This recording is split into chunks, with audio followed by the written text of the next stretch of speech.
Morning students, मैं Mukesh Saini, PGT mathematics government senior secondary school Khori district Rewari आपका इस एजुसेट प्रसारण में स्वागत करता हूं।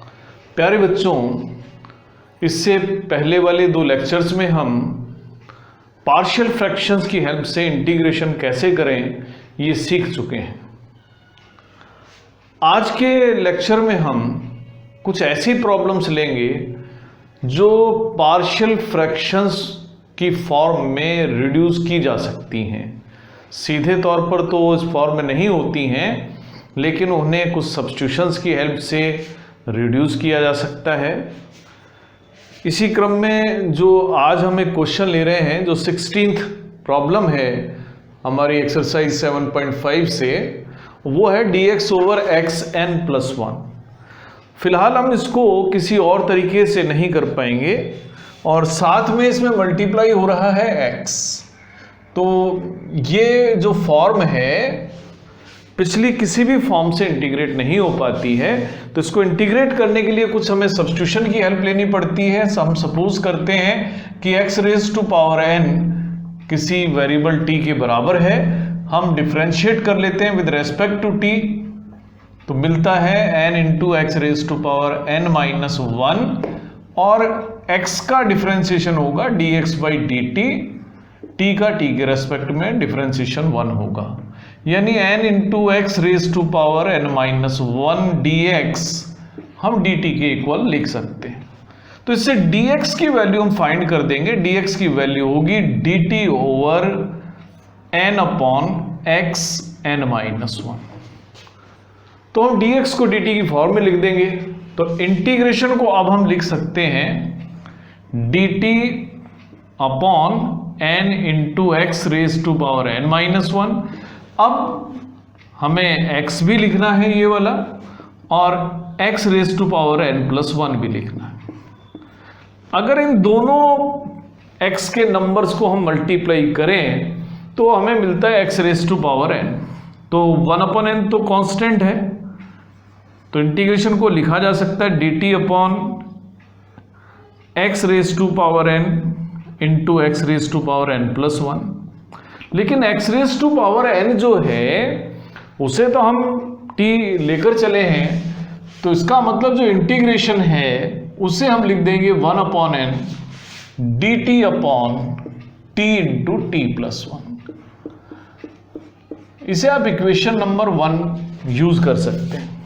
अब ये जो 1/t × t + 1 है, इसे हम 2 तरीके से इंटीग्रेट कर सकते हैं। चाहे तो हम इसको जो परफेक्ट स्क्वायर है बनाकर उसमें प्लस या माइनस करके x² + a² या x² - a² जैसी फॉर्म में बनाने की कोशिश करेंगे।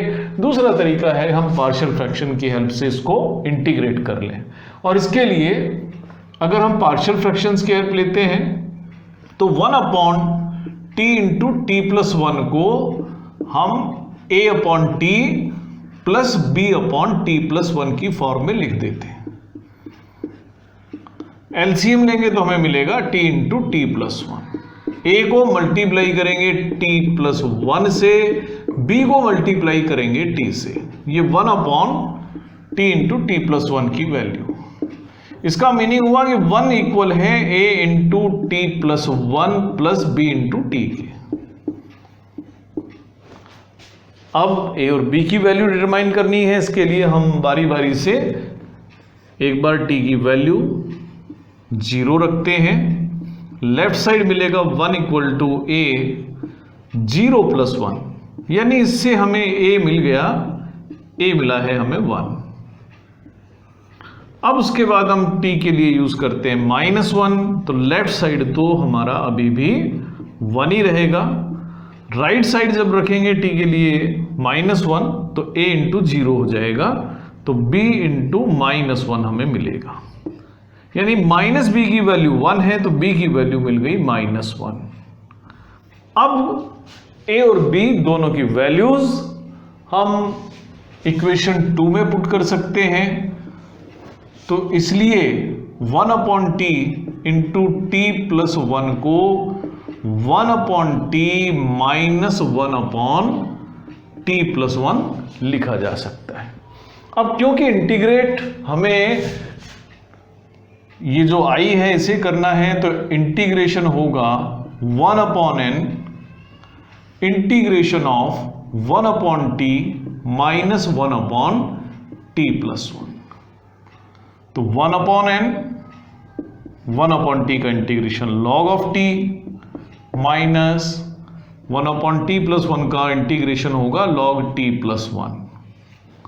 कांस्टेंट ऑफ इंटीग्रेशन तो हमें ऐड करना ही है, तो आप t की वैल्यू पुट कर देते हैं। t की वैल्यू है x⁴n।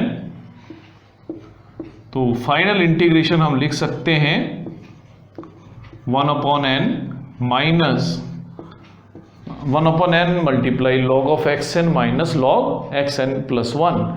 इसे आप log की प्रॉपर्टी यूज करें तो आप लिख पाएंगे log ऑफ a/b यानी x⁴n/x⁴n+1। तो इस तरीके से ये जितने भी टाइप हैं 1/x × x⁴n+1, ये सभी क्वेश्चन हम पार्शियल फ्रैक्शंस की हेल्प से इंटीग्रेट कर सकते हैं। हम जब बहुत सारी बुक्स उठाएंगे तो इस पर बेस्ड हमें बहुत सारे क्वेश्चंस हमें मिलते हैं। जैसे अगर आप n की वैल्यू 3 रखेंगे तो एक क्वेश्चन बनता है 1/x × x³ + 1 को इंटीग्रेट करें। इसी तरह से एक क्वेश्चन ये भी बन सकता है 1/x × x4-1 को इंटीग्रेट करें। ये सभी क्वेश्चंस एक ही मेथड से किए जा सकते हैं। तो ये इस तरह के क्वेश्चंस इन दोनों को तो आप करके देखेंगे। इस तरह के और भी क्वेश्चंस को आप स्वयं कर सकते हैं। अब अगला जो क्वेश्चन है, जो 17th क्वेश्चन है, उसके लिए मैं आपको हिंट बता देता हूं। तो 17th क्वेश्चन है cos x upon 1 - sin x और 2 - sin x का प्रोडक्ट।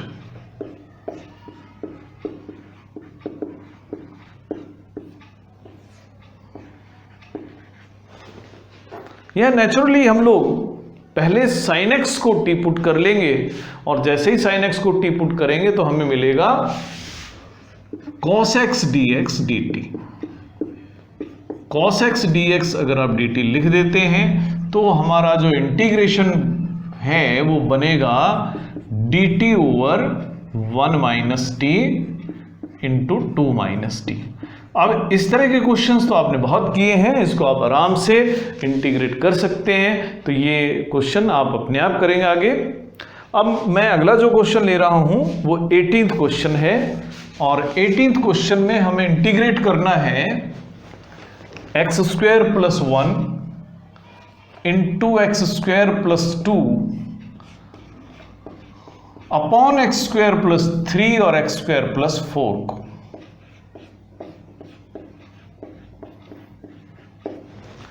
अगर हम इसको पार्शियल फ्रैक्शंस में ब्रेक करें तो इसके लिए मुझे जो डिनोमिनेटर है उसको देखना पड़ेगा। वहां पर हमें क्वाड्रेटिक फैक्टर्स मिल रहे हैं, तो हम इसको लिख पाएंगे ax + b अपॉन पहला quadratic factor plus cx + d upon दूसरा क्वाड्रेटिक फैक्टर। इस प्रकार से लिखेंगे। लेकिन उससे भी पहले, क्योंकि यहां न्यूमरेटर और डिनोमिनेटर दोनों की डिग्री सेम है, तो पहला काम हमें डिवाइड करना पड़ेगा।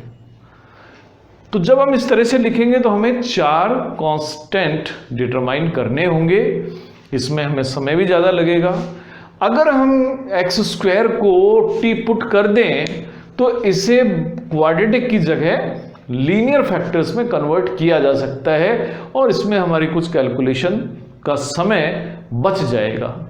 अभी हम इंटीग्रेशन साइन का यूज नहीं कर रहे हैं, हम केवल दिए हुए फ्रैक्शन को ही अलग अलग फ्रैक्शंस की फॉर्म के सम में लिखेंगे। तो मैं x² को अगर t लिखता हूं तो जो एक्सप्रेशन है वो बन जाता है t + 1 × t + 2 upon t + 3 × t + 4। क्योंकि दोनों की डिग्री सेम है न्यूमरेटर और डिनोमिनेटर की, इसलिए पहला काम जो होगा इंटीग्रेट करने के लिए, डिवाइड तो हमें करना ही होगा, तो डिवीजन करने के लिए हम मल्टीप्लाई कर लेते हैं न्यूमरेटर और डिनोमिनेटर में जो टर्म्स है उनको।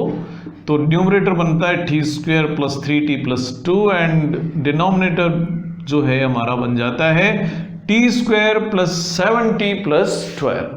पहला काम डिवीजन करने का, डिवाइड करते हैं।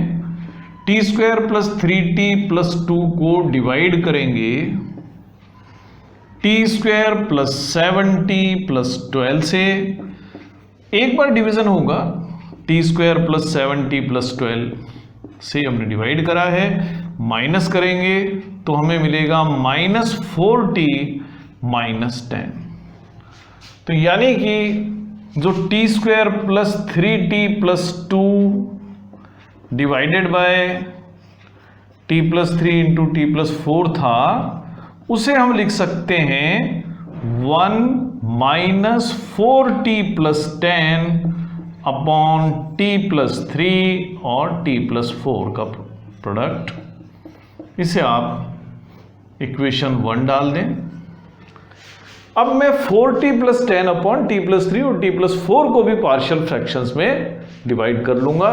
तो अब मैं पहला काम यही करता हूं कि जो 4t plus 10 upon t plus 3 into t plus 4 है, इसे हम पार्शियल फ्रैक्शंस में कन्वर्ट करते हैं। तो इसके दो फ्रैक्शंस होंगे और ये लीनियर फैक्टर्स हैं, इसलिए पहला फ्रैक्शन होगा एक कांस्टेंट अपॉन पहला फैक्टर और दूसरा कांस्टेंट अपॉन दूसरा फैक्टर।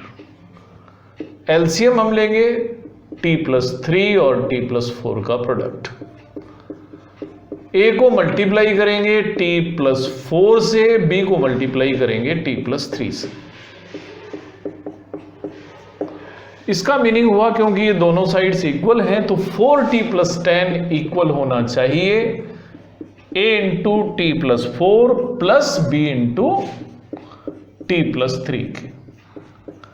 अब a और b की वैल्यूज को डिटरमाइन करने के लिए हम दोनों साइड में बारी बारी से t इक्वल टू -4 और t इक्वल टू -3 का यूज करेंगे। अगर आप t इक्वल टू -4 यूज करते हैं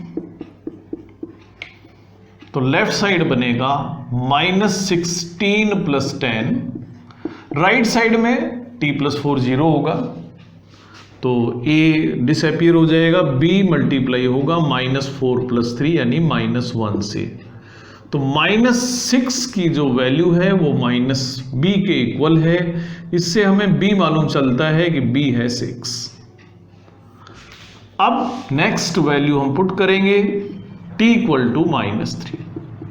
t इक्वल टू -3 पुट करेंगे तो हमें लेफ्ट साइड में मिलेगा -12 प्लस 2 और a इंटू होगा -3 प्लस 4, लेकिन b मल्टीप्लाई होगा 0 से। तो -2 इक्वल टू a, यानी a की जो वैल्यू है वो -2 है। a और b की वैल्यूज हम फाइंड कर चुके हैं। इसे आप इक्वेशन 2 डाल दें तो इक्वेशन 2 की हेल्प से हम लिख सकते हैं कि जो 4t plus 10 upon t plus 3 और t प्लस 4 है, इस फ्रैक्शन को हम दो फ्रैक्शन के सम की फॉर्म में लिखेंगे। पहला होगा -2 अपॉन t प्लस 3, दूसरा पार्ट होगा 6 अपॉन t प्लस 4। तो अब ये जो वैल्यू हमने फाइंड की है इक्वेशन 3 से 4t plus 10 upon t plus 3 t plus 4 की, इसका यूज हम कर देते हैं इक्वेशन 1 में। तो इक्वेशन 1 में जब हम इसका यूज करेंगे तो हमें मिलेगा कि जो t square plus 3 t square plus ये t square plus 1 into t square plus 2 upon t square plus 3 और टी स्क्वायर यहां पर आप t plus 1 t plus 2 t plus 3 और t प्लस 4 ही रखें तो ये इक्वल होगा 1 minus 2 upon T plus 3 plus 6 upon T plus 4। लेकिन आपको याद होगा कि जब हमने शुरुआत की थी क्वेश्चन की तो एक्स स्क्वायर को हमने टी पुट कर दिया था। तो क्वेश्चन में वापस लौटते हैं, तो इसलिए x square plus 1 upon x square plus 2 upon x square plus 3 और एक्स स्क्वायर प्लस 4 को हम ऐसे 3 पार्ट्स में लिख सकते हैं। 1 minus 2 upon x square plus 3 plus 6 upon x square plus 4। अब बारी आती है, तो अभी तक हमने इंटीग्रेशन शुरू नहीं किया है, हमने केवल इतना काम किया है कि जो फ्रैक्शन हमें दिया गया था उसे 3 फ्रैक्शंस की सम की फॉर्म में लिखा है। अब बारी आती है इंटीग्रेशन की। इंटीग्रेशन हमें लेफ्ट साइड का करना है, तो लेफ्ट साइड का इंटीग्रेशन होगा x square plus 1 into x square plus 2 upon x square plus 3 और एक्स स्क्वायर प्लस 4। तो इसका इंटीग्रेशन है 1 का इंटीग्रेशन अलग करें, minus 2 upon x square plus 3 को एक्स स्क्वायर प्लस रूट 3 का स्क्वायर लिख लेते हैं, 6 कांस्टेंट है, एक्स स्क्वायर प्लस 4 को एक्स का स्क्वायर प्लस 2 का स्क्वायर लिख।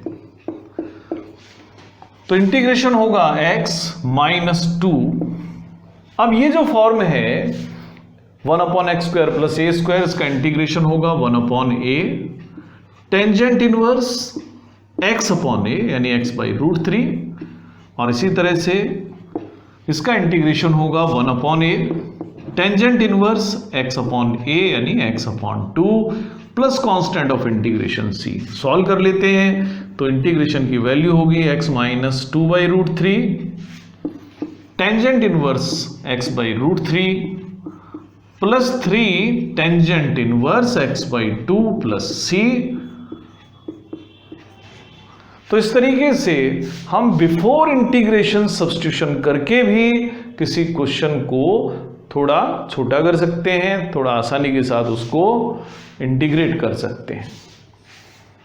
अब एक और क्वेश्चन जो हम ले रहे हैं, ये 19th क्वेश्चन है, और क्वेश्चन है 2x upon x square plus 1 और एक्स स्क्वायर प्लस 3 का डिवीजन है इसमें। 2x upon x square plus 1 और एक्स स्क्वायर प्लस 3। ये क्वेश्चन नंबर 19।